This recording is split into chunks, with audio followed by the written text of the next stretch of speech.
class of 2025, your class speaker.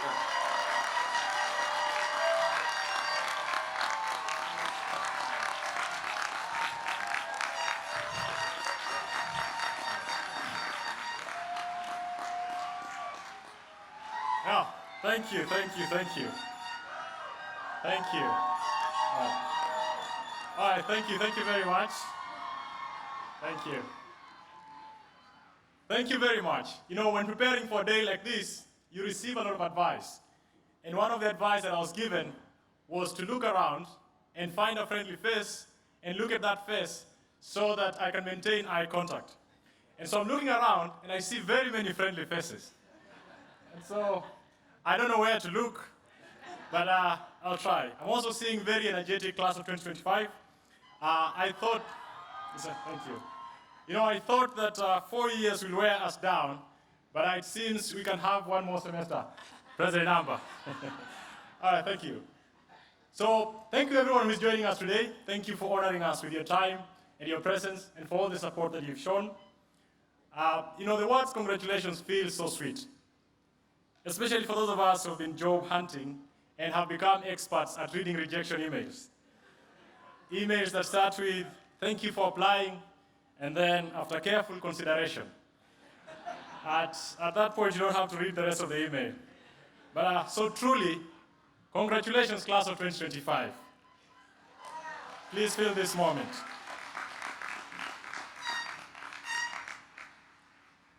To our faculty, staff, friends, and families, this day is yours, just as much as it's ours. Your selfless support, your cheering us on, your faith in us have given life to this dream. Thank you. To my family who are watching from afar, hello mom, hello dad, we made it. Thank you.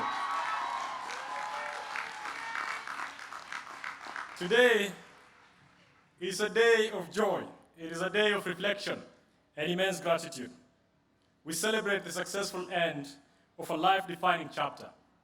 Over these years, we have studied together, we have played together, and we have worked side by side, building strong relationships, inspiring one another, and making memories that will last. And so today, we take the uncomfortable but necessary step of leaving what is familiar. It is a turning point. Not just a goodbye to our beautiful campus, but a shift in how we relate to one another. For many of us, it is a moment of parting. And yet, it is also a moment of joining generations of Oberlin students who have gone out to do incredible things in the world. But beyond academics, these years have prepared us for greater responsibilities. Responsibilities that, as we all know, have grown bigger, more challenging, and more urgent. But we are obese. And as President Amba will say, we are running to the noise. And as we run to the noise, let us recognize that even little contributions add to the rhythm of change. They help tilt the balance in favor of the future that we desire. My journey to Oberlin felt improbable, perhaps even impossible. I come from a remote village in Kenya called Ebuti.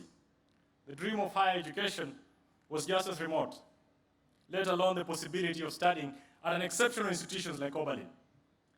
My story in many ways confirms that indeed all roads lead to Oberlin, even those that wind through uncertainty and the unknown. While I still struggle to explain how I got here, I know one thing for sure, that I am endlessly grateful. Grateful for the privilege of receiving a world-class education, grateful to work alongside you, my peers, who are not just brilliant minds, but kind souls. I am grateful for the life-changing opportunities I have received in this place, and I hope that Oberlin will continue to use education to transform the lives of those for whom all they have is a dream. So as we receive the fruits of our learning and labor, I hope that we recognize the 11:59 p.m. deadlines, and I don't know why our professors love 11:59 p.m. I was a very good student. I tried. You know, as a good student, you're taught that when your professor sets a deadline, you ensure that your deadline is before the professor's deadline. So I always made sure that my deadline is at 11:58 p.m. And that explains why I never submitted anything late. I hope none of my professors is hearing this. But I hope that we recognize the late deadlines, the steamy food which we all have an opinion about, the midterms, including those that were not in the middle of the term, the finals, the high-stakes pass, no pass decisions, and the quiet moments of doubt were all worth it. And today we are conquering one last hurdle, bidding farewell to the dreaded question, what are your plans after graduation? And I asked a friend, and he told me he's going to take a nap. Yes.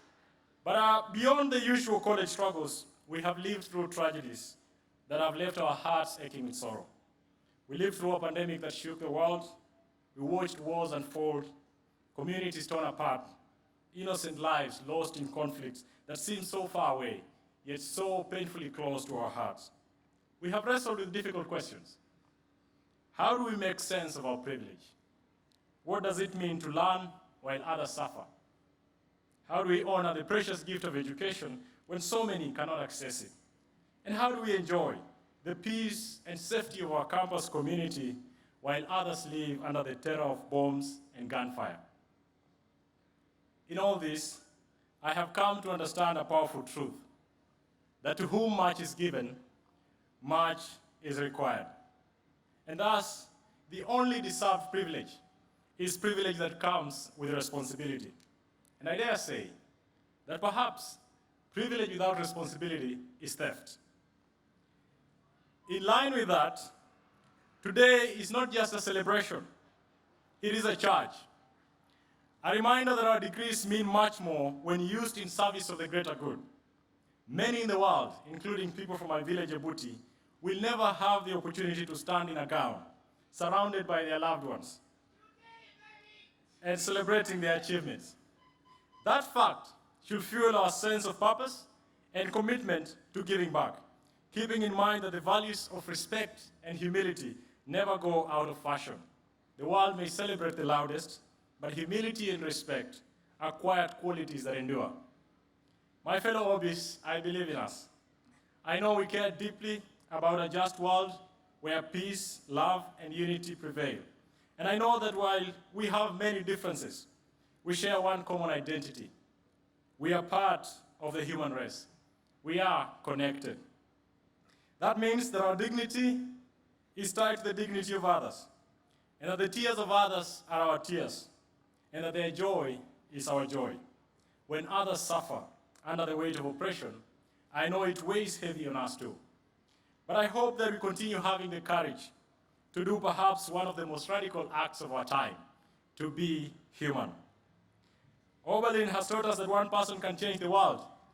I wonder what's going to happen when 800 of us are released out there at once. But as we acknowledge the power of one person, let us remember, as the Igbo proverb reminds us, that the footsteps of one person may not cause a stampede. But when we join hands, we become unstoppable. So, as we step out into an uncertain world to build bridges, expand our tables, and invite others into a circle, let us remember that the path of justice may feel lonely, but we are never alone. Out there are quiet forces working for the good that we hope for. People whose names we may never know, but whose hearts beat for justice and hope. Even when the world feels heavy as it does today, the sun of hope will continue to shine, and that someday our cries of justice will be heard. And in all things, friends, let us have grace for ourselves. We won't always get it right. But if we stay true to the vision of a more just and human world, then we'll have done something meaningful with our lives. Obis, it is time to go build the future we desire. It is time to go write a new story for our world, for our humanity. Be radical, be human. And once again, congratulations, class of 2025. Thank you.